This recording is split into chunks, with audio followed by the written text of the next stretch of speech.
Salut, je suis Shourd. Dans cette vidéo, je vais te montrer comment transférer cette clé pliable Skoda à 2 ou 3 boutons de l'ancien boîtier vers un tout nouveau boîtier. Attention, il s'agit ici d'une variante où il y a aussi une petite goupille argentée sur le côté lorsque la lame de la clé est dépliée.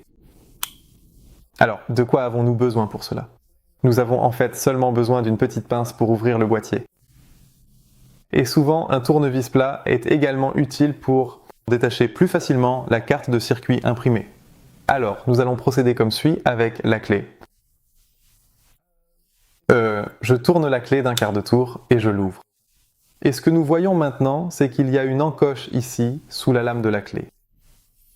Nous plaçons les deux pointes de la pince dans cette encoche, aussi profondément que possible, et essayez ensuite d'écarter les bras de la pince, pour finalement séparer les deux moitiés du boîtier.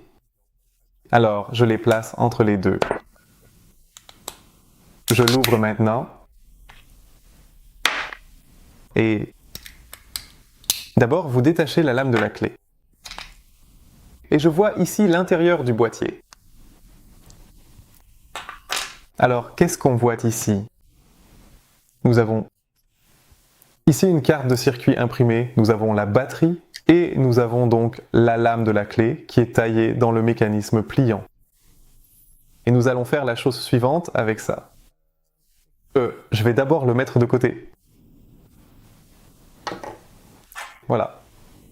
Parce que nous allons maintenant faire exactement la même chose avec la nouvelle clé. J'ai déjà retiré le couvercle de la batterie ici. Et ici aussi, je place la pince en dessous et je l'ouvre.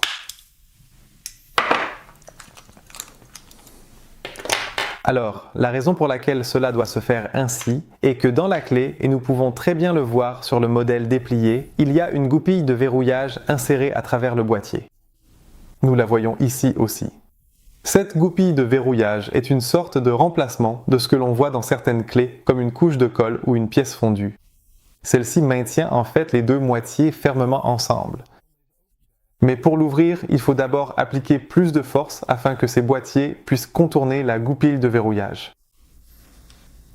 Alors, celle-ci peut être mise de côté.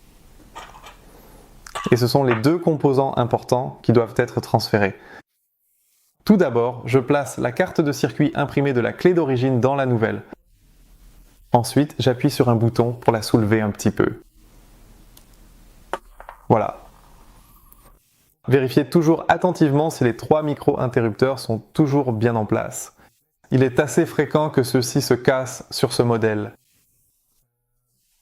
S'il n'y a qu'une plaque métallique sur l'un des boutons, vous pouvez simplement la remettre soigneusement en place, appuyer un peu et elle pourra aller dans le nouveau boîtier. Dans mon cas, les 3 sont encore très beaux et propres, donc celui-ci peut être transféré tout de suite. Voilà. Ensuite, je veux transférer la lame de la clé. Comment transférer la lame de la clé? Je l'explique dans une autre vidéo. Et cette vidéo est maintenant affichée ici, en haut à droite de la vidéo.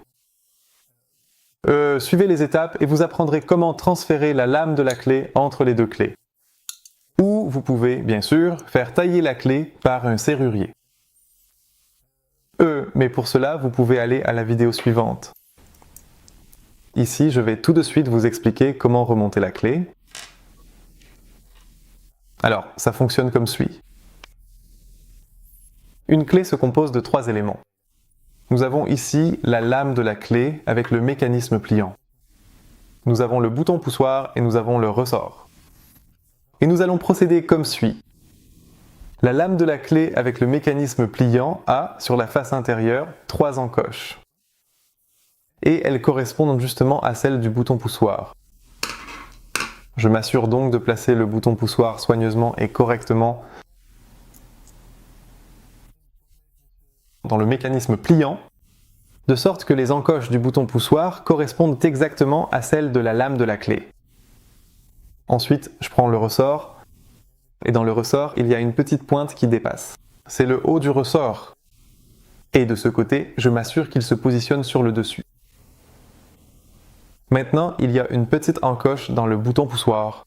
Donc, je tourne le ressort jusqu'à ce que je sente qu'il est juste un demi-millimètre plus bas et qu'il ne peut plus tourner. Alors, il est bien positionné. pour ensuite le mettre en tension. Je place ceci sur l'ergot du nouveau boîtier, et de sorte que la goupille reste coincée derrière l'ergot. Et je peux ensuite faire un tour de 3/4 avec. Eh bien, à ce moment, le ressort fait en sorte qu'il veuille se retourner, de sorte qu'il s'ouvre immédiatement. Maintenant, cet ensemble, je peux ensuite le refermer. Voilà. Je peux y mettre une pile et je la sors de l'ancienne clé maintenant. Voilà. Il prend une pile 2032. Ensuite, je prends le couvercle de la pile et je le mets en place. Et ainsi, il est presque terminé. La seule chose que vous devez encore faire est de placer la goupille de verrouillage qui est incluse. Avec un tournevis, vous pouvez l'enfoncer comme ceci et ensuite la clé est à nouveau scellée et, eh bien, elle ne peut plus s'ouvrir. Voici comment transférer cette clé à 3 boutons. J'espère que tout s'est bien passé avec le transfert de la clé de voiture. Si vous avez des questions ou rencontrez des problèmes, n'hésitez pas à envoyer un message à info@autosletel.nl ou à laisser un commentaire sous cette vidéo. Et nous essaierons de vous aider le mieux et le plus rapidement possible. Bonne chance!